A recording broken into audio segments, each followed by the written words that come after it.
Hello students, welcome to Panchajanya IAS. ನಾನು ನವೀನ್ ಕುಮಾರ್. ಇವತ್ತಿನ the Hindu ಪತ್ರಿಕೆ ವಿಶ್ಲೇಷಣೆಗೆ ಎಲ್ಲರಿಗೂ ಸ್ವಾಗತ. ಮೊದಲಿಗೆ ಒಂದು ಪ್ರಕಟಣೆ ಇದೆ. ಇದೇ ಬರುವ ಆಗಸ್ಟ್ 11ರಿಂದ ಪಾಂಚಜನ್ಯ IAS ನ ಹೊಸ ಬ್ಯಾಚ್ ಆರಂಭ ಆಗ್ತಾ ಇದೆ. ಆಗಸ್ಟ್ 9ರ ತನಕ 10% ಡಿಸ್ಕೌಂಟ್ ಇದೆ. ಹಾಗಾಗಿ ಆಸಕ್ತಿ ಇರುವ ವಿದ್ಯಾರ್ಥಿಗಳು ಇಲ್ಲಿ ಕಾಣಿಸ್ತಾ ಇರುವ ನಂಬರ್ ಅಥವಾ ಡಿಸ್ಕ್ರಿಪ್ಷನ್ ಸಹ ನಂಬರ್ ಅನ್ನು ಕೊಟ್ಟಿದ್ದೇವೆ. ಅದಕ್ಕೆ ಕಾಂಟ್ಯಾಕ್ಟ್ ಮಾಡಿ ನೀವು ಬೇಕಾಗಿರೋ ಮಾಹಿತಿಯನ್ನು ಪಡ್ಕೊಳ್ಬಹುದು. ಇನ್ನು ನಿನ್ನೆ ಹಾಗೂ ಇವತ್ತು ಏನೇನು ಮುಖ್ಯವಾದ ವಿಷಯಗಳಿತ್ತು ಅಂತ ನೋಡ್ತಾ ಹೋಗೋಣ. ಮೊದಲನೇದು, new study shows that light tropical rain can destabilise the ocean surface and promote mixing, while heavy rain usually stabilises due to cooling effects from cold air down drops.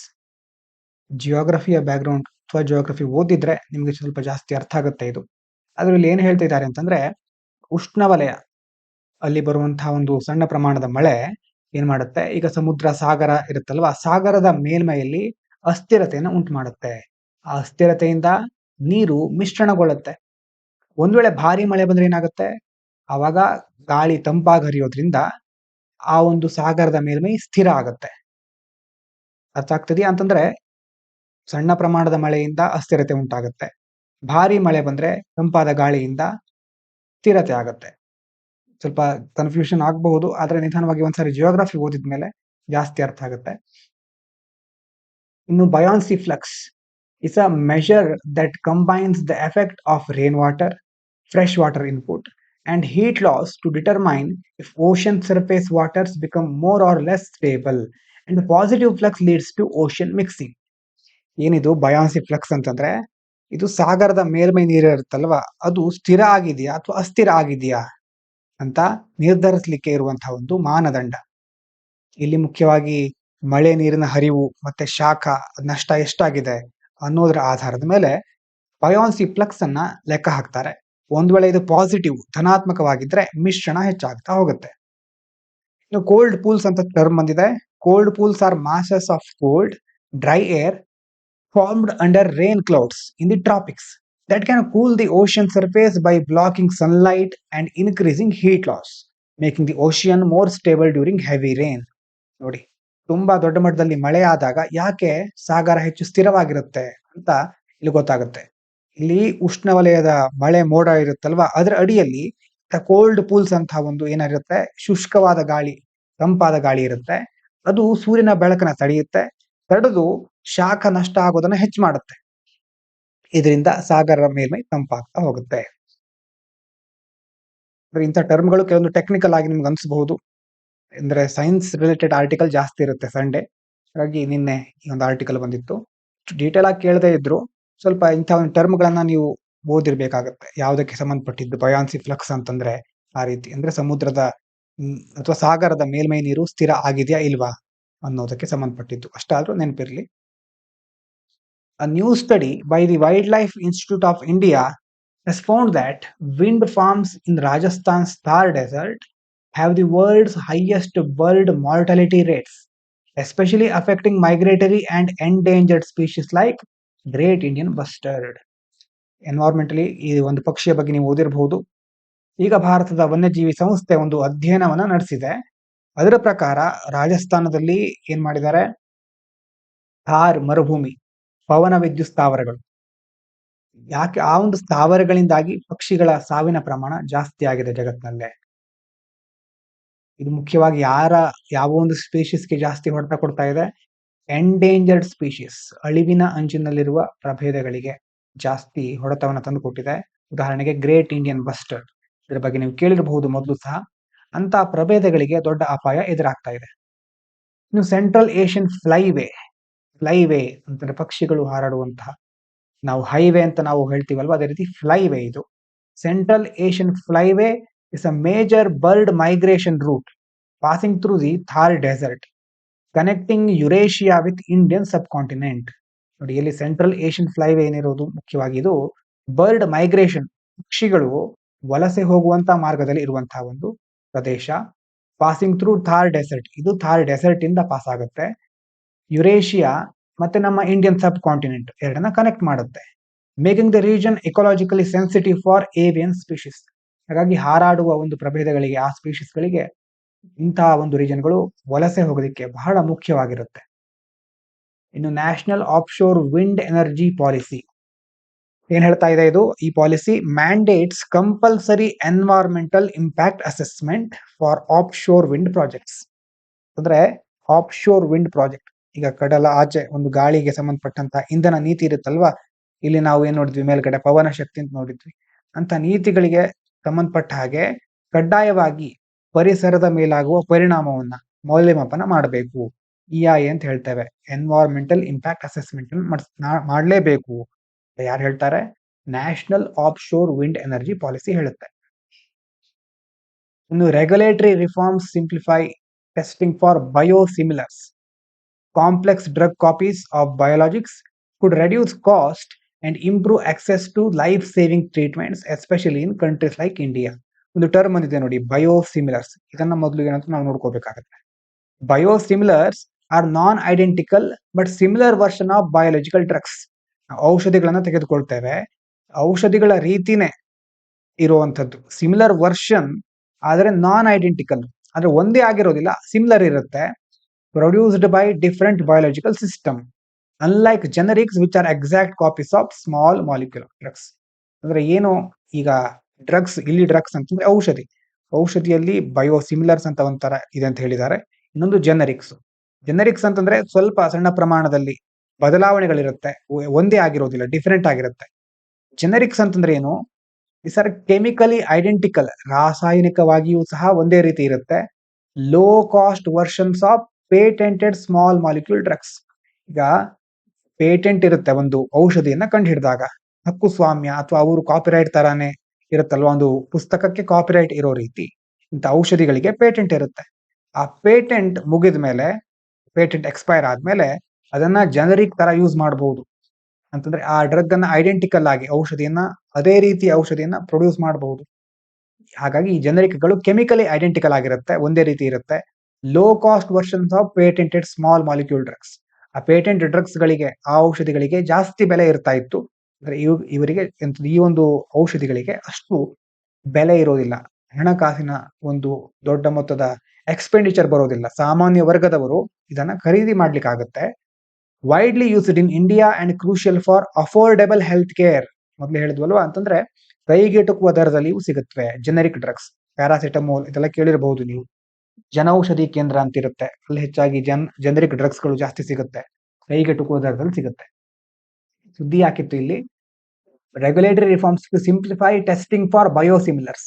ಈ ಬಯೋಸಿಮಿಲರ್ ಗಳ ಪರೀಕ್ಷೆಯನ್ನು ಸುಲಭಗೊಳಿಸಲಿಕ್ಕೆ ಕೆಲವೊಂದು ನಿಯಮಗಳನ್ನು ಸುಧಾರಿಸಿಬಿಟ್ರೆ ಏನಾಗುತ್ತೆ? Could reduce cost and improve access to life saving treatments. ಆ ನಿಯಮಗಳನ್ನ ಸುಧಾರಿಸಿದ್ರೆ ಔಷಧಗಳ ವೆಚ್ಚವನ್ನು ಕಡಿಮೆ ಮಾಡಬಹುದು, ಮತ್ತೆ ಬಹಳ ಇಂಪಾರ್ಟೆಂಟ್ ಆದ ಚಿಕಿತ್ಸೆಗಳನ್ನ ಕಡಿಮೆ ಬೆಲೆಯಲ್ಲಿ ಬಡವರು ಸಹ ಪಡ್ಕೊಳ್ಬಹುದು. ಅದರಲ್ಲೂ ನಮ್ಮ ದೇಶದಲ್ಲಿ ಹೆಲ್ತ್ ರಿಲೇಟೆಡ್ ಇಶ್ಯೂಗಳು ತುಂಬಾ ಇದೆ. ರಿಚ್ ಪೀಪಲ್, ಪುವರ್ ಪೀಪಲ್ ನಡುವಿನ ಒಂದು ಗ್ಯಾಪ್ ಜಾಸ್ತಿ ಆಗ್ತಾ ಇದೆ. ಹಾಗಾಗಿ ಬಯೋಸಿಮಿಲರ್ಗಳ ಮೇಲಿನ ಪರೀಕ್ಷೆಗೆ ಸಂಬಂಧಪಟ್ಟ ಹಾಗೆ ನಿಯಮಗಳನ್ನ ಸುಧಾರಿಸಬೇಕು ಅಂತ ಇಲ್ಲಿ ಹೇಳ್ತಾ ಇದ್ದಾರೆ. ಇನ್ನು iron rich biofortified potatoes developed by the International Potato Center are expected to enter Indian market soon with evaluation and adaptation currently underway by ICAR. ICAR ನಮ್ಮ ಭಾರತೀಯ ಕೃಷಿ ಸಂಶೋಧನಾ ಪರಿಷತ್, Indian Council of Agriculture Research. ಏನ್ ಹೇಳ್ತಾ ಇದ್ದಾರೆ ಇದರಲ್ಲಿ? ಅಂತಾರಾಷ್ಟ್ರೀಯ ಆಲೂಗಡ್ಡೆ ಕೇಂದ್ರ ಅಂತ ಹೇಳ್ಬಹುದು ಕನ್ನಡದಲ್ಲಿ, ಇಂಟರ್ನ್ಯಾಷನಲ್ ಪೊಟ್ಯಾಟೋ ಸೆಂಟರ್. ಅದು ಏನನ್ನ ಅಭಿವೃದ್ಧಿ ಪಡಿಸಿದೆ ಅಂತಂದ್ರೆ, ಕಬ್ಬಿಣಾಂಶ ಇರುವಂತಹ, ಐರನ್ ರಿಚ್, ಕಬ್ಬಿಣಾಂಶದಿಂದ ಸಮೃದ್ಧವಾಗಿರುವಂತಹ ಬಯೋಫೋರ್ಟಿಫೈಡ್ ಪೊಟ್ಯಾಟೋಗಳನ್ನ, ಆಲೂಗಡ್ಡೆಯನ್ನ ಭಾರತದ ಮಾರುಕಟ್ಟೆಗೆ ಪರಿಚಯಿಸುವ ಒಂದು ಸಂದರ್ಭ ಬರ್ತಾ ಇದೆ. ಆದಷ್ಟು ಬೇಗ ಈ ಬಯೋಫೋರ್ಟಿಫೈಡ್ ಪೊಟ್ಯಾಟೋಸ್ಗಳು ನಮ್ಮ ಭಾರತದ ಮಾರುಕಟ್ಟೆಯಲ್ಲಿ ಸಹ ಸಿಗಬಹುದು. ಈ ಬಯೋಫೋರ್ಟಿಫಿಕೇಶನ್ ಅಂತಂದ್ರೆ ಏನು ಹಾಗಾದ್ರೆ? Biofortification is the process of increasing the nutrient content of crops through breeding or biotechnology to combat hidden hunger and micro nutrient deficiencies. ಮುಖ್ಯವಾಗಿ ಈಗ ಹಿಡನ್ ಹಂಗರ್, ನಾವು ನೋಡ್ಲಿಕ್ಕೆ ಚೆನ್ನಾಗಿರಬಹುದು, ನಮಗೆ ದೇಹ ದಷ್ಟಪುಷ್ಟವಾಗಿರಬಹುದು, ಆದ್ರೆ ಪೋಷಕಾಂಶಗಳ ಕೊರತೆ ಇರುತ್ತೆ, ನ್ಯೂಟ್ರಿಯೆಂಟ್ ಡೆಫಿಷಿಯನ್ಸಿ ಇರುತ್ತೆ. ನಮ್ಗೆ ಗೊತ್ತಿಲ್ಲದೆ ಎಷ್ಟೋ, ಉದಾಹರಣೆಗೆ ಕೆಲವೊಂದು ಪ್ರೋಟೀನ್ಗಳಿರಬಹುದು, ವಿಟಮಿನ್ಗಳಿರ್ಬಹುದು, ಇವುಗಳ ಕೊರತೆ ನಮಗೆ ಗೊತ್ತಿಲ್ಲದೆ ಇರಬಹುದು ಅಂತ ಹಿಡನ್ ಹಂಗರ್. ನಮ್ಮ ದೇಶದಲ್ಲಿ ಮಾಲ್ನ್ಯೂಟ್ರಿಷನ್ ಜಾಸ್ತಿ ಇದೆ, ಹಸಿವಿನ ಸಮಸ್ಯೆ ಸಹ ಇದೆ, ಅದೇ ರೀತಿ ಇಂಥ ಹಿಡನ್ ಹಂಗರ್ ಸಮಸ್ಯೆ ಸಹ ಇದೆ. ಈ ಸಂದರ್ಭದಲ್ಲಿ ಈ ಬಯೋಫೋರ್ಟಿಫಿಕೇಶನ್ ಇಂದ ಏನ್ ಮಾಡಬಹುದು ಅಂತಂದ್ರೆ, ಯಾವುದೇ ಒಂದು ಆಹಾರದ ಅಥವಾ ಯಾವುದೋ ಒಂದು ಬೆಳೆ ಇರುತ್ತಲ್ವಾ, ಆ ಬೆಳೆಯಲ್ಲಿ ಇರುವಂತಹ ನ್ಯೂಟ್ರಿಯೆಂಟ್ಸ್ ಗಳನ್ನ, ಪೋಷಕಾಂಶಗಳ ಒಟ್ಟು ಪ್ರಮಾಣವನ್ನ ಹೆಚ್ಚಿಸ್ಲಿಕ್ಕೆ ಸಾಧ್ಯ ಆಗತ್ತೆ. ಅದರಲ್ಲಿ ಬ್ರೀಡಿಂಗ್ ಅಥವಾ ಬಯೋಟೆಕ್ನಾಲಜಿನ ಯೂಸ್ ಮಾಡ್ತಾರೆ. ಈ ಮೂಲಕ ಮೈಕ್ರೋ ನ್ಯೂಟ್ರಿಯೆಂಟ್ ಡೆಫಿಷಿಯನ್ಸಿಯನ್ನ ನಾವು ಕಡಿಮೆ ಮಾಡಬಹುದು. ಇಂಟರ್ನ್ಯಾಷನಲ್ ಪೊಟ್ಯಾಟೊ ಸೆಂಟರ್, ಇದು ಪೆರು ಬೇಸ್ಡ್ ಗ್ಲೋಬಲ್ ರಿಸರ್ಚ್ ಇನ್ಸ್ಟಿಟ್ಯೂಟ್, ಪೆರುವಿನ ಆ ಒಂದು ಭಾಗಕ್ಕೆ ಸೇರಿದ್ದು, ಪೆರು ಮೂಲದ್ದು. Working on improving potato and sweet potato crops and it partners with ICAR for crop development in India. ನಮ್ಮ ದೇಶದಲ್ಲೂ ಸಹ ಕ್ರಾಪ್ ಡೆವಲಪ್ಮೆಂಟ್ಗೆ ಸಂಬಂಧಪಟ್ಟ ಹಾಗೆ ICAR ಜೊತೆ ಕೈ ಜೋಡಿಸ್ತಾ ಇದೆ. ಪೊಟ್ಯಾಟೊ, ಸ್ವೀಟ್ ಪೊಟ್ಯಾಟೊ ಕ್ರಾಪ್ಸ್ ಮೇಲೆ ವರ್ಕ್ ಮಾಡುತ್ತೆ. ಇದು ಹೆಸರೇನು ಇದರದ್ದು, ಇಂಟರ್ನ್ಯಾಷನಲ್ ಪೊಟ್ಯಾಟೊ ಸೆಂಟರ್. ಇದಾದ ನಂತರ ಒಂದು ಆರ್ಟಿಕಲ್ ಇತ್ತು, ನೋಡೋಣ. ವೊಕ್ಯಾಬ್ಲರಿ ಹಾಗೂ MCQ ಗಳನ್ನ ನಾಳೆ ಮುಂದುವರಿಸ್ತೇನೆ. ಒಂದು ಆರ್ಟಿಕಲ್ ಬಹಳ ಇಂಟ್ರೆಸ್ಟಿಂಗ್ ಇತ್ತು, ಅದನ್ನ ನೋಡೋಣ ಈಗ. The right to repair must include right to remember. ಏನ್ ಹೇಳ್ತಾರೆ ಇದರಲ್ಲಿ? ಮೊದಲು ಈ ಒಂದು ವಿಷಯ ಯಾಕೆ ಸುದ್ದಿಲಿದೆ? In May 2025 the Indian government accepted a proposal for a repairability ಅಥವಾ ರಿಪೇರಬಿಲಿಟಿ.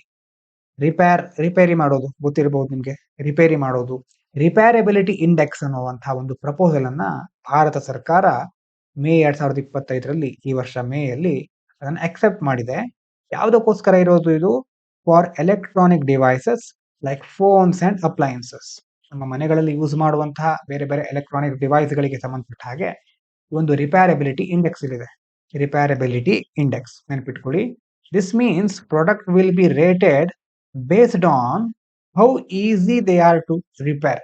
ಅಂತಂದ್ರೆ ಒಂದು ವಸ್ತು ಹಾಳಾದಾಗ, ಈಗ ಉದಾಹರಣೆಗೆ ನಮ್ಮ ಮೊಬೈಲ್ ಇರುತ್ತೆ ಅಥವಾ ಟಿವಿ ಇರಬಹುದು, ಯಾವುದೇ ಒಂದು ಎಲೆಕ್ಟ್ರಾನಿಕ್ ವಸ್ತು ಇರಬಹುದು, ಅದು ಹಾಳಾದ್ಮೇಲೆ ಎಷ್ಟು ಸುಲಭವಾಗಿ ನಾವು ಅದನ್ನ ರಿಪೇರಿ ಮಾಡಬಹುದು, ಅದರ ಆಧಾರದ ಮೇಲೆ ಒಂದು ಇಂಡೆಕ್ಸ್ ಅಂತಂದ್ರೆ ಒಂಥರ ನಾವು ಸೂಚ್ಯಂಕ ಅಂತ ಹೇಳ್ತೀವಲ್ವ, ಒಂದು ಮೆಜರ್ಮೆಂಟ್ ತರ, ಅದನ್ನ ಅಳತೆಗೋಲ್ ತರ ನಾವು ಯೂಸ್ ಮಾಡ್ತೇವೆ.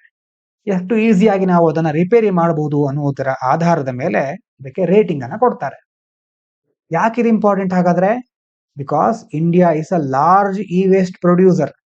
ಇ ವೇಸ್ಟ್ ಪ್ರೊಡ್ಯೂಸ್ ಮಾಡೋದ್ರಲ್ಲಿ ನಾವು ತುಂಬಾ ಮುಂದಿದ್ದೇವೆ. 1.6 ಮಿಲಿಯನ್ ಟನ್ಸ್ ಇನ್ 2021-22. ನಾವು ಜನರೇಟ್ ಮಾಡಿರುವಂತಹ ಇ ವೇಸ್ಟ್ ನ ಪ್ರಮಾಣ 2021-22 ಅಂಕಿಅಂಶದ ಪ್ರಕಾರ 1.6 million ton. Fixing and reusing devices is good for the environment, economy and people's livelihoods. ಒಂದು ವೇಳೆ ನಾವು ಇರೋದನ್ನ ಚೆನ್ನಾಗಿ ರಿಪೇರಿ ಮಾಡಿಕೊಂಡು ಅದನ್ನ ಯೂಸ್ ಮಾಡಿದ್ರೆ ಬರೀ ನಮಗ್ ಮಾತ್ರ ಅಲ್ಲ, ಎನ್ವೈರನ್ಮೆಂಟ್ಗೆ ಸಹ ಒಳ್ಳೆಯದು, ಆರ್ಥಿಕತೆಗೆ ಸಹ ಒಳ್ಳೆಯದು, ಪೀಪಲ್ಸ್ ಲೈವ್ಲಿಹುಡ್ಸ್, ನಮ್ಮೆಲ್ಲರ ಜೀವನ ಮಟ್ಟವನ್ನ ಚೆನ್ನಾಗಿ ಮುಂದುವರ್ಸ್ಕೊಂಡು ಹೋಗ್ಲಿಕ್ಕೂ ಒಳ್ಳೆಯದು. ಆದ್ರೆ yet current digital and AI policies mostly ignore this informal repair ecosystem. ಆದ್ರೆ ಈಗಿರುವಂತಹ ಕೆಲವೊಂದು ಡಿಜಿಟಲ್ ಪಾಲಿಸಿಗಳಾಗಿರಬಹುದು, AI ಸಂಬಂಧಪಟ್ಟಂತ ನೀತಿಗಳಾಗಿರಬಹುದು, ಅದರಲ್ಲಿ ಈ ರಿಪೇರಿ ಸಂಬಂಧಪಟ್ಟ ಹಾಗೆ, ರಿಪೇರಬಿಲಿಟಿಗೆ ಸಂಬಂಧಪಟ್ಟ ಹಾಗೆ ಯಾವುದೇ ಒಂದು ಒಳ್ಳೆಯ ಕ್ರಮಗಳನ್ನ ಕೈಗೊಳ್ಳಿಲ್ಲ, ಇಗ್ನೋರ್ ಮಾಡ್ತಾ ಇದ್ದಾರೆ. ಅದರಲ್ಲೂ ಇನ್ಫಾರ್ಮಲ್ ರಿಪೇರ್ ಎಕೋಸಿಸ್ಟಮ್ ಸರಿಯಾಗಿ ನೋಡ್ಕೊಳ್ಳಿ. Informal repair ecosystem. ಇನ್ಫಾರ್ಮಲ್ ಅಂತಂದ್ರೆ ಈಗ ದೊಡ್ಡ ದೊಡ್ಡ ಕಂಪನಿಗಳಿಗೆ ನಾವು ಹಾಳಾಯ್ತು ಮೊಬೈಲು ಅಂತ ಕಳಿಸ್ತೀವಲ್ವಾ, ಅದಕ್ಕಿಂತ ನಮ್ಮ ಅಕ್ಕಪಕ್ಕದಲ್ಲೇ ಯಾರೋ ಚಿಕ್ಕ ಎಲೆಕ್ಟ್ರಿಷಿಯನ್ಸ್ ಇರಬಹುದು, ಅವರಿಗೆ ಈಸಿಯಾಗಿ ಅದನ್ನ ಹೇಗೆ ರಿಪೇರಿ ಮಾಡಬಹುದು ಅಂತ ಗೊತ್ತಿರಬಹುದು. ಆ ರೀತಿಯ ಕೆಲವು ಇನ್ಫಾರ್ಮಲ್ ಸಿಸ್ಟಮ್ಗೆ ಸಂಬಂಧಪಟ್ಟ ಹಾಗೆ ಸರ್ಕಾರ ಅದನ್ನ ಇಗ್ನೋರ್ ಮಾಡ್ತಾ ಇದೆ ಅಂತ ಹೇಳ್ತಾ ಇದ್ದಾರೆ. So India should go beyond just giving the people right to repair. ಕೇವಲ ರಿಪೇರಿ ಮಾಡೋ ಹಕ್ಕು ಮಾತ್ರ ಅಲ್ಲ, ರೈಟ್ ಮಾತ್ರ ಅಲ್ಲ, it should also protect and promote local traditional hands on repair knowledge that many workers possess. ಅಂದ್ರೆ ಎಷ್ಟೋ ಜನರಿಗೆ ನಮ್ಗೆ ಗೊತ್ತಿರಲ್ಲ ಎಷ್ಟೋ ಸಾರಿ, ಎಲೆಕ್ಟ್ರಿಷಿಯನ್ಸ್ ಅಥವಾ ನೀವು ಯಾರಾದ್ರೂ ನಿಮ್ಗೆ ಪರಿಚಯದವ್ರು ಇರಬಹುದು, ನಾವು ಏನೋ ದೊಡ್ಡ ಪ್ರಮಾಣದಲ್ಲಿ ಏನೋ ಪ್ರಾಬ್ಲಮ್ ಆಗಿದೆ ಅಂತ ಅನ್ಕೊಂಡ್ರೆ ಅವರು ಏನೋ ಚಿಟಿಕೆ ಹೊಡೆಯೋದ್ರಲ್ಲಿ ಅದನ್ನ ಸರಿ ಮಾಡಿಬಿಡ್ತಾರೆ. ಅಂತಂದ್ರೆ ಲೋಕಲ್ ಇರಬಹುದು, ಲೋಕಲ್ ಆಗಿ ನಮ್ಮ ಸ್ಥಳೀಯರೇ ಇರಬಹುದು, ಟ್ರೆಡಿಷನಲ್ ಆಗಿ ಎಷ್ಟೋ ವಿಷಯಗಳು ಗೊತ್ತಿರುತ್ತೆ. ಅಂದ್ರೆ ಮೊಬೈಲ್ಗೆ ಸಂಬಂಧಪಟ್ಟ ಹಾಗೆ ಅಂತಲ್ಲ, ಆದ್ರೆ ಬೇರೆ ಬೇರೆ ಡಿವೈಸ್ ಗಳನ್ನ, ವಸ್ತುಗಳನ್ನ ಹೇಗೆ ಈಸಿಯಾಗಿ ರಿಪೇರಿ ಮಾಡಬಹುದು ಅನ್ನೋದ್ರ ನಾಲೆಜ್ ಇರುತ್ತೆ ಅವರಿಗೆ. ಆ ಒಂದು ನಾಲೆಜ್ ಮುಂದುವರಿತಾ ಇಲ್ಲ. ಅದನ್ನ ಪ್ರಮೋಟ್ ಮಾಡ್ಲಿಕ್ಕೆ, ಪ್ರೊಟೆಕ್ಟ್ ಮಾಡ್ಲಿಕ್ಕೆ ಸರ್ಕಾರ ಮುಂದಾಗಬೇಕು. ಕೇವಲ ರೈಟ್ ಟು ರಿಪೇರ್ ಮಾತ್ರ ಅಲ್ಲ ಅಂತ ಹೇಳ್ತಿದ್ದಾರೆ. Knowledge that is passed on informally and is hard to write down. Tacit knowledge ಅಂತ ಒಂದು ಟರ್ಮ್ ಬಂದಿದೆ ನೋಡಿ. ಟ್ಯಾಸಿಟ್, ಈ ಟರ್ಮ್ ಇಂಪಾರ್ಟೆಂಟು, ಬೇರೆ ಬೇರೆ ಕಡೆ ಯೂಸ್ ಆಗುತ್ತೆ. ಟ್ಯಾಸಿಟ್ ನಾಲೆಜ್ ಅಂತಂದ್ರೆ, ಈಗ ಎಷ್ಟೋ ಕಡೆ ಹಳ್ಳಿಗಳೆಲ್ಲ ಔಷಧಿ ಕೊಡೋರು ಇರ್ತಾರೆ. ಆ ಒಂದು ಕುಟುಂಬ ಮಾತ್ರ ಆ ಔಷಧಿ ಕೊಡುವುದನ್ನ ಮುಂದುವರ್ಸ್ಕೊಂಡು ಹೋಗ್ತಾ ಇರತ್ತೆ. ಅವರು ಎಲ್ಲೇ ಒಂದು ಹಾಳೆಗಳಲ್ಲಿ ಅಥವಾ ಯಾವುದೇ ಒಂದು ಪುಸ್ತಕದಲ್ಲಿ ಅದನ್ನ ಬರೆದಿಡೋದಿಲ್ಲ. ಕೇವಲ ಅವ್ರ ಮಕ್ಕಳಿಗೆ ಕಲ್ಸಿರ್ತಾರೆ ಅಥವಾ ಮುಂದಿನ ಜನಾಂಗಕ್ಕೆ ಹೇಳ್ಕೊಡ್ತಾ ಇರ್ತಾರೆ. ಅದು ಏನಾಗಿರುತ್ತೆ, ಪಾಸ್ಡ್ ಆನ್ ಇನ್ಫಾರ್ಮಲಿ, ಇನ್ಫಾರ್ಮಲ್ ಆಗಿ ಪಾಸ್ ಆಗ್ತಾ ಇರುತ್ತೆ. ಅವರ ಜೊತೆ ಹೋಗಿ ಅವರು ಮಾಡುವಂತ ಕಾರ್ಯಗಳನ್ನ ನೋಡಿದಾಗ ಅವ್ರ ಮನೆಯವರಿಗೆ ಮಾತ್ರ ಅದು ಗೊತ್ತಾಗ್ತಾ ಇರುತ್ತೆ. It is hard to write down. ಎಷ್ಟೋ ಸಾರಿ ಕೆಲವು ವಿಷಯಗಳನ್ನ ಬರೆದು ಪ್ರೂವ್ ಮಾಡ್ಲಿಕ್ಕೆ ಆಗೋದಿಲ್ಲ. ಯಾಕಂದ್ರೆ ಈ ರೀತಿ ಮಾಡಿದ್ರೆ ಹೀಗಾಗುತ್ತೆ ಅಥವಾ ಈ ರೀತಿ ಇದಕ್ಕೆ ಪ್ರೊಸೆಸ್ಗಳು ಇದೆ ಅಂತ ಹೇಳಲಿಕ್ಕೆ ಆಗಲ್ಲ. ಆವಾಗ ಅದನ್ನ ಎಕ್ಸ್ಪೀರಿಯನ್ಸ್ ಮಾಡ್ಬೇಕಾಗಿರುತ್ತೆ. ಯಾಕಂದ್ರೆ ಸಿಚುವೇಶನ್ ಚೇಂಜ್ ಆಗ್ತಾ ಇರುತ್ತೆ, ಅಂತಹ ವಿಷಯಗಳು ಇರುತ್ತೆ. ಯಾವುದನ್ನ ನಾವು ಪುಸ್ತಕ, ಅಭಿವ್ಯಕ್ತಿ, ಯಾವುದೇ ಒಂದು ವಿಧಾನದ ಮೂಲಕ ಬೇರೆಯವರಿಗೆ ತಿಳಿಸ್ಲಿಕ್ಕೆ ಆಗೋದಿಲ್ವೋ, ಕೇವಲ ಇನ್ಫಾರ್ಮಲ್ ಆಗಿ ಮಾತ್ರ ಅದನ್ನ ತಿಳಿಸಬಹುದು, ಅದಕ್ಕೆ ಟ್ಯಾಸಿಟ್ ನಾಲೆಜ್ ಅಂತ ಕರೀತಾರೆ. It is hard to write down. ಇದನ್ನ ನೆನಪಿಟ್ಕೊಳ್ಳಿ. ಟ್ಯಾಸಿಟ್ ಅಂತಂದ್ರೆ ಹಾರ್ಡ್ ಟು ರೈಟ್ ಡೌನ್. ಅದನ್ನ ಪುಸ್ತಕದಲ್ಲಿ ಬರ್ದಿರೋದ್ರಿಂದ ನಮ್ಗದು ಗೊತ್ತಾಗತ್ತೆ ಅಂತಲ್ಲ, ಅದನ್ನ ಓದಿದ ಮಾತ್ರಕ್ಕೆ ನಮ್ಗದು ಅರ್ಥ ಆಗೋದಿಲ್ಲ. ಇನ್ನು ನೆಗ್ಲೆಕ್ಟ್ ಆಫ್ ಇನ್ಫಾರ್ಮಲ್ ರಿಪೇರ್ಸ್, ಇಲ್ಲೇನ್ ಹೇಳ್ತಾ ಇದ್ದಾರೆ, workers like mobile fixers or appliance technicians use skill, intuition and jugaad. Jugaad ಅಂತ ಕೇಳಿರ್ಬಹುದು ಶಬ್ದವನ್ನ. ಈಗ ಎಷ್ಟೋ ಸಾರಿ ಈ ಮೊಬೈಲ್ ಫಿಕ್ಸ್ ಮಾಡೋರು, ಅಪ್ಲಯನ್ಸ್ ಗಳನ್ನ ಸರಿ ಮಾಡೋ ಟೆಕ್ನಿಷಿಯನ್ಸ್ ಗಳು ಇರ್ತಾರಲ್ವಾ, ಅವರಿಗೆ ಎಲ್ಲಾ ಕಂಪನಿಯಿಂದ ಹೊಸಾದನ್ನೇ ತರಿಸಿ ಎಲ್ಲ ಮಾಡ್ತಾರೆ ಅಂತಲ್ಲ, ಅವರಿಗೆ ಸ್ಕಿಲ್ ಇರುತ್ತೆ ಹೇಗೆ ಇದನ್ನ ಸರಿ ಮಾಡೋದು. ಕೆಲವೊಂದ್ ಸಾರಿ ಜುಗಾಡನ್ನ ಅಂದ್ರೆ ಇರೋದ್ರಲ್ಲೇ ಹೇಗೆ ಫಿಕ್ಸ್ ಸರಿ ಮಾಡ್ಬಿಡೋದು, ಅವರೊಂದು ಇಂಟ್ಯೂಷನ್ ಇರುತ್ತೆ. ಇಷ್ಟು ದಿನ ಅವರು ರಿಪೇರಿ ಮಾಡ್ತಾ ಇರ್ತಾರಲ್ವಾ, ಏನಾದ್ರೊಂದು ಪ್ಲಾನ್ ಹುಡ್ಕೊಂಡಿರ್ತಾರೆ. ಆದ್ರೆ they are not part of formal skill schemes like PMKVY, Kaushal Vikas Yojana, ಅವ್ರ policies like national education policy. ಇವರಿಗೆಲ್ಲ ಎಷ್ಟು ಸ್ಕಿಲ್ ಇದೆ ಅಥವಾ ಅದನ್ನ ಹೇಗೆ ಸರಿ ಮಾಡಬೇಕು ಅನ್ನುವಂತಹ ಒಂದು ಕೌಶಲ್ಯ ಇದೆ. ಆದ್ರೆ ಅವರನ್ನ ನಾವು ಈ ಯಾವುದೇ ಒಂದು ಯೋಜನೆಗಳಲ್ಲಿ, ಎಜುಕೇಶನ್ ಪಾಲಿಸಿಯಲ್ಲಿ ಕನ್ಸಿಡರ್ ಮಾಡಿಲ್ಲ. So their role is undervalued in India's AI and digital public infrastructure plans. ಹಾಗಾಗಿ ಅವರ ಒಂದು ಪಾತ್ರವನ್ನ ನಾವು ಕಡೆಗಣಿಸ್ತಾ ಇದ್ದೇವೆ. ಇನ್ನು ಟ್ಯಾಸಿಟ್ ನಾಲೆಜ್ ಅಂತ ಅವಾಗ ಹೇಳಿದ್ನಲ್ವಾ, ಬರೆದ್ರೆ ಓದಿದ್ರೆ ಅದು ಅರ್ಥ ಆಗೋದಿಲ್ಲ. ಇಟ್ಸ್ ಅ ನ್ಯಾಷನಲ್ ಅಸೆಟ್, ದೇಶದ ಒಂದು ಆಸ್ತಿ ಇದ್ದ ಹಾಗೆ ಅದು. This kind of knowledge is not written in manuals but passed through experience. ಅನುಭವದಿಂದ ಮಾತ್ರ ಅದು ಪಾಸ್ ಆಗೋದು ಅಂತಂದ್ರೆ ಒಬ್ಬರಿಂದ ಇನ್ನೊಬ್ಬರಿಗೆ ಬರೋದು. ಅದನ್ನ ನಾವು ಕಲಿತು ಅದರಲ್ಲಿ ಅನುಭವನ ಪಡ್ಕೊಂಡಾಗ ಮಾತ್ರ ಅದರಲ್ಲಿ ಪರಿಣಿತರಾಗ್ತೇವೆ. AI systems often depend on insights drawn from such real world human efforts, but those who provide it are not credited. ಎಷ್ಟೋ ಸಾರಿ ಈಗ AI ಸಿಸ್ಟಮ್ಗಳೆಲ್ಲ ನೋಡಿ, ಆಫನ್ ಡಿಪೆಂಡ್ ಆನ್ ಇನ್ಸೈಟ್ಸ್. ಎಷ್ಟೋ ಸಾರಿ ಮನುಷ್ಯರು ತುಂಬಾ ಎಫರ್ಟ್ ಅನ್ನ ಹಾಕಿ ತಯಾರು ಮಾಡಿರ್ತಾರೆ, ಅದನ್ನ AI ಗಳು ಯೂಸ್ ಮಾಡ್ಕೊಂಡು ಬಿಡುತ್ತೆ ಆ ಇನ್ಸೈಟ್ ಗಳನ್ನ. ಅಂದ್ರೆ ಯಾರು ನಿಜವಾಗ್ಲೂ ಅದನ್ನ ಮೊದಲು ಆ ಒಂದು ಜ್ಞಾನವನ್ನು ಹೊಂದಿದ್ರೋ ಅವರಿಗೆ ಕ್ರೆಡಿಟ್ ಸಿಕ್ಕೋದೇ ಇಲ್ಲ. ಇನ್ನು ಮಿಸ್ಡ್ ಪಾಲಿಸಿ ಆಪರ್ಚುನಿಟೀಸ್. ಈ ರೈಟ್ ಟು ರಿಪೇರ್ ಪೋರ್ಟಲ್ ಅಂತ ಒಂದಿದೆ. It exist but doesn't protect the knowledge system behind repair work. ರಿಪೇರಿ ವರ್ಕ್ಗೆ ಸಂಬಂಧಪಟ್ಟಂತಹ ನಾಲೆಜ್ ಸಿಸ್ಟಮ್ ಗಳನ್ನ, ಇಂತಹ ಒಂದು ಜ್ಞಾನ ಕೌಶಲ್ಯ, ಇದನ್ನ ರಕ್ಷಿಸಲಿಕ್ಕೆ ಅದು ಮುಂದಾಗ್ತಾ ಇಲ್ಲ. Waste rules and extended producer responsibility, ಇದೆಲ್ಲ ಏನ್ ಹೇಳುತ್ತೆ, talk about recycling but not enough about repair and reuse. Recycle ಮಾಡಿ ಅಂತ ಹೇಳ್ತಾ ಇದೆ, ಆದ್ರೆ ರಿಪೇರಿ ಮಾಡೋದು, ರಿಯೂಸ್ ಮಾಡೋದ್ರ ಬಗ್ಗೆ ಜಾಸ್ತಿ ಫೋಕಸ್ ಮಾಡ್ತಾ ಇಲ್ಲ. ಹಾಗಾದ್ರೆ ಏನ್ ಮಾಡ್ಬೇಕು ಮುಂದೆ? Include repairability in design policies and procurement rules. ಮುಖ್ಯವಾಗಿ ವಸ್ತುಗಳಿಗೆ ಸಂಬಂಧಪಟ್ಟ ಹಾಗೆ ಪಾಲಿಸಿ ಡಿಸೈನ್ ಮಾಡಬೇಕಾದ್ರೆ, ಅಥವಾ ಇಲ್ಲಿ ನೋಡಿ ಡಿಸೈನ್ ಅಂದ್ರೆ ಇಲ್ಲಿ ಯಾವುದೇ ಒಂದು ವಸ್ತುವನ್ನ ಡಿಸೈನ್, ಅದನ್ನು ತಯಾರು ಮಾಡಬೇಕಾದ್ರೆ, ನಿರ್ಮಾಣ ಮಾಡಬೇಕಾದ್ರೆ ರಿಪೇರಬಿಲಿಟಿಯನ್ನ, ಅದನ್ನ ಎಷ್ಟು ಸುಲಭವಾಗಿ ರಿಪೇರ್ ಮಾಡ್ಲಿಕ್ಕೆ ಆಗುತ್ತೋ ಆ ರೀತಿಯ ಪ್ರಕ್ರಿಯೆಗಳನ್ನ, ಅಂತಹ ಕೆಲವು ಫೆಸಿಲಿಟಿಗಳನ್ನ ನಾವು ತೊಡಗಿಸಬಹುದು, ಅದರಲ್ಲಿ ಇನ್ಕ್ಲೂಡ್ ಮಾಡಬಹುದು. ಪ್ರೊಕ್ಯೂರ್ಮೆಂಟ್ ರೂಲ್ ಗಳನ್ನ ಸಹ ಅಪ್ಡೇಟ್ ಮಾಡ್ಕೊಳ್ಬೇಕಾಗತ್ತೆ. Recognise informal workers via platform like e-Shram portal ಅಂತಿದೆ, ಇದ್ರ ಬಗ್ಗೆ ಸಹ ನೀವು ಕೇಳಿರಬಹುದು ಮೊದಲು. ಹಾಗಾಗಿ ಅಂತಹ ಕೆಲವೊಂದು ಪ್ಲಾಟ್ಫಾರ್ಮ್ಗಳಲ್ಲಿ ಇಂಥ ಇನ್ಫಾರ್ಮಲ್ ವರ್ಕರ್ಸ್, ಮೇಲ್ಗಡೆ ಹೇಳಿದ್ವಲ್ವಾ, ಸ್ಕಿಲ್ ಇರುತ್ತೆ, ಅವರಿಗೆ ಮನ್ನಣೆ ಸಿಕ್ಕಿರೋದಿಲ್ಲ, ಅವರಿಗೂ ಸಹ ನಾವು ಇಂಥ ಒಂದು ಪ್ಲಾಟ್ಫಾರ್ಮ್ಗಳಲ್ಲಿ ರೆಕಗ್ನಿಷನ್ ಕೊಡಬೇಕು. Use AI LLMs capture and document repairers knowledge for future use. ಎಐಗಳನ್ನ ಯೂಸ್ ಮಾಡಿಕೊಂಡು ಇಂತಹ ನಾಲೆಜ್ ಗಳನ್ನ ಕ್ಯಾಪ್ಚರ್ ಮಾಡೋದು without removing their human touch. ಅಂತಂದ್ರೆ ಎಐ ಯೂಸ್ ಮಾಡೋದು ಅಂತಂದ್ರೆ ಕಂಪ್ಲೀಟ್ ಎಐ ಮೇಲೆ ಡಿಪೆಂಡ್ ಆಗಿರೋದಲ್ಲ, ಅದ್ರ ಬದಲು ಅಲ್ಲಿ ಹ್ಯೂಮನ್ ಟಚ್ ಸಹ ಇರಬೇಕು. ಯಾರು ಮೂಲ ಯಾರಿಂದ ಅದನ್ನ ಪಡ್ಕೊಳ್ತಾ ಇದ್ದಾರೋ ಅವರಿಗೆ ಕ್ರೆಡಿಟ್ ಸಹ ಸಿಗಬೇಕು. ಇನ್ನು ಒಂದ್ ವೇಳೆ ಇದ್ರ ಬಗ್ಗೆ ಏನಾದ್ರು ಕ್ವಶನ್ ಬಂದ್ರೆ ಬೇರೆ ಏನೇನು ಚಿಕ್ಕ ಚಿಕ್ಕ ಪಾಯಿಂಟ್ ಅನ್ನ ನಾವು ಮೆನ್ಷನ್ ಮಾಡಬಹುದು, ಅಥವಾ ಇದಕ್ಕೆ ಸಂಬಂಧಪಟ್ಟಂತ ಬೇರೆ ಯಾವ್ದಾದ್ರು ಟರ್ಮ್ ಟ್ರೆಂಡಿಂಗ್ ಅಲ್ಲಿ ಇದೆ ಅಂತಂದ್ರೆ ಒಂದು ರೈಟ್ ಟು ರಿಪೇರ್ ಮೂವ್ಮೆಂಟ್. ಇದರಿಂದಾಗಿ ಈ ಆರ್ಟಿಕಲ್ ಅನ್ನ ಬರೆದಿದ್ದಾರೆ ಇದರ ಆಧಾರದ ಮೇಲೆ. ಇದು started globally to help consumers fix their own products. ನಮ್ಮ ಈ ಯಾವುದೇ ಒಂದು ಡಿವೈಸ್ಗಳು ವಸ್ತುಗಳು ಹಾಳಾದ್ರೆ ಅದನ್ನ ನಾವೇ ಸರಿಪಡಿಸ್ಕೊಳ್ಳೋದು. EU European Union US have made rules for it. European Union ನಲ್ಲಿ US ನಲ್ಲಿ ಇದಕ್ಕೆ ಸಂಬಂಧಪಟ್ಟ ರೂಲ್ಸ್ ಗಳಿದೆ. ಇನ್ನು ಸರ್ಕ್ಯುಲರ್ ಎಕಾನಮಿ, ಈ ಟರ್ಮ್ ಅನ್ನ ಕೇಳಿರ್ತೀರಿ ನೀವು.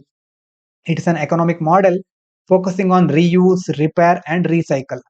ವಸ್ತುಗಳನ್ನ ರಿಯೂಸ್ ಮಾಡೋದು, ರಿಪೇರಿ ಮಾಡೋದು, ರೀಸೈಕಲ್, ಇದರ ಮೇಲೆ ಫೋಕಸ್ ಮಾಡಿರುವಂತಹ economy circular economy. Opposite of throw away culture. Use and throw ಅಂತ ಹೇಳ್ತೀವಲ್ವಾ, ಒಂದ್ಸರಿ ಯೂಸ್ ಮಾಡೋದು ಮತ್ತೆ ಬಿಸಾಡ್ ಬಿಡೋದು, ಅದರ ಆಪೋಸಿಟ್ ಇದು ಸರ್ಕ್ಯುಲರ್ ಎಕಾನಮಿ. ಮೋದಿಯವರ ಒಂದು ಅದ್ಭುತವಾದ ಯೋಜನೆ ಇತ್ತು, ಯೋಜನೆ ಇದೆ mission life, lifestyle for environment. ಅಂದ್ರೆ ಸಸ್ಟೈನೇಬಲ್ ಆಗಿ ನಾವು ಬದುಕಕ್ಕೆ ಯಾವ್ಯಾವ ಕ್ರಮಗಳನ್ನ ಕೈಗೊಂಡ್ರೆ ಒಳ್ಳೆಯದು, ಪರಿಸರ ಸ್ನೇಹಿ ವಿಧಾನಗಳನ್ನ ಅಳವಡಿಸಿಕೊಳ್ಳೋದು ಹೇಗೆ, ಅದರ ಮೇಲೆ ಫೋಕಸ್ ಮಾಡುವಂತದ್ದು mission life, lifestyle for environment. ಇನ್ನು ಡಿಜಿಟಲ್ ಪಬ್ಲಿಕ್ ಇನ್ಫ್ರಾಸ್ಟ್ರಕ್ಚರ್, DPI ಅಂತ ಶಾರ್ಟ್ ಆಗಿ ಹೇಳ್ತೇವೆ, UPI, ONDC ಅಂತಂದ್ರೆ ಹೇಗಂತಂದ್ರೆ ಈ ಇನ್ಫ್ರಾಸ್ಟ್ರಕ್ಚರ್ ಅಂತಂದ್ರೆ digital tools for governance and services.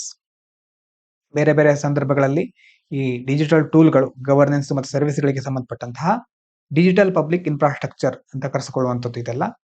ಮುಖ್ಯವಾಗಿ ಇಲ್ಲಿ ನಾವು ಯಾವ್ದ್ಯಾವ್ದು ನೋಡಿದ್ವಿ, ಸ್ಟಾರ್ಟಿಂಗ್ ಇಂದ ರೈಟ್ ಟು ರಿಪೇರ್ ಅಂದ್ರೆ ರಿಪೇರಬಿಲಿಟಿ ಇಂಡೆಕ್ಸ್ ಅನ್ನ ನಮ್ಮ ಸರ್ಕಾರ ಅಕ್ಸೆಪ್ಟ್ ಮಾಡ್ಕೊಂಡಿದೆ.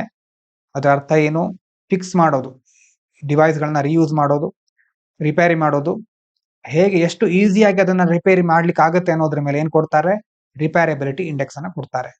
ಅದೊಂದು ರೇಟಿಂಗ್ ತರ. ಯಾಕಿದೆ ಇಂಪಾರ್ಟೆಂಟು, ಒಂದ್ ವೇಳೆ ರಿಪೇರಿ ಮಾಡಿದ್ರೆ ಅದು ನಮಗೆ, ಎನ್ವೈರ್ಮೆಂಟ್ಗೆ, ಎಕಾನಮಿಗೆ ಎಲ್ಲದಕ್ಕೂ ಒಳ್ಳೇದು. ಮತ್ತೆ ಅದಾದ್ಮೇಲೆ ಸ್ಕಿಲ್ ಹೇಗಿರುತ್ತೆ, ಮತ್ತೆ ಟ್ಯಾಸಿಟ್ ನಾಲೆಜ್ ಅಂತಂದ್ರೆ ಏನು ಅಂತ ನೋಡಿದ್ವಿ. ಮತ್ತೆ ರೈಟ್ ಟು ರಿಪೇರ್ ಪೋರ್ಟಲ್ ಇದೆ, ಅದು ವರ್ಕ್ ಆಗ್ತಿಲ್ಲ. ಇ ವೇಸ್ಟ್ ರೂಲ್ ಗಳನ್ನ ಸಹ ನಾವು ಕರೆಕ್ಟ್ ಆಗಿ ಫಾಲೋ ಮಾಡ್ತಾ ಇಲ್ಲ. ಮುಂದೇನ್ ಮಾಡ್ಬೇಕು ಅಂತೆಲ್ಲ ನೋಡಿದ್ದೀವಿ ಒಂದ್ಸಾರಿ, ಆಮೇಲೆ PDF ಅನ್ನ ನೀವು ನೋಡಬಹುದು. ಫೈನಲ್ ಆಗಿ ಒಂದು ಬಹಳ ಒಳ್ಳೆಯ ಕೋಟ್ ಇದೆ ನೋಡಿ, ಹೇಳಿಕೆ. ಜೋಶುವಾ ಬೇಕರ್ ಅವರು ಏನ್ ಹೇಳ್ತಾರೆ, the most environmentally friendly product is the one you didn't buy. ನೋಡಿ, ಚೆನ್ನಾಗಿ ಅರ್ಥ ಮಾಡ್ಕೊಳ್ಳಿ. ಅತ್ಯಂತ ಪರಿಸರ ಸ್ನೇಹಿಯಾದ ವಸ್ತು ಯಾವುದು ಅಂತಂದ್ರೆ ನೀವು ಇನ್ನೂ ಖರೀದಿ ಮಾಡದೇ ಇರೋದು. ಅದರ ಅರ್ಥ ಏನು, ನಾವು ಏನೇ ಖರೀದಿ ಮಾಡ್ಲಿ, ಪರಿಸರ ಸ್ನೇಹಿ ವಸ್ತುಗಳು ಅಂತ ಲೇಬಲ್ ಇರುವಂತಹ ಯಾವುದೇ ವಸ್ತುವನ್ನ ಖರೀದಿ ಮಾಡಿ ಫೈನಲ್ ಆಗಿ ಅದು ಪರಿಸರಕ್ಕೆ ಏನಾದ್ರೂ ಒಂದು ಹಾನಿಯನ್ನ ಮಾಡೇ ಮಾಡುತ್ತೆ. So most environmentally friendly product is the one you didn't buy. ಇದರ ಬಗ್ಗೆ ChatGPT ಅನ್ನ ಕೇಳಿ ಇನ್ನಷ್ಟು ಎಕ್ಸ್ಪ್ಲೇನ್ ಮಾಡ್ಲಿಕ್ಕೆ ಬೇಕಿದ್ರೆ, ಅರ್ಥ ಆಗದೆ ಇದ್ರೆ.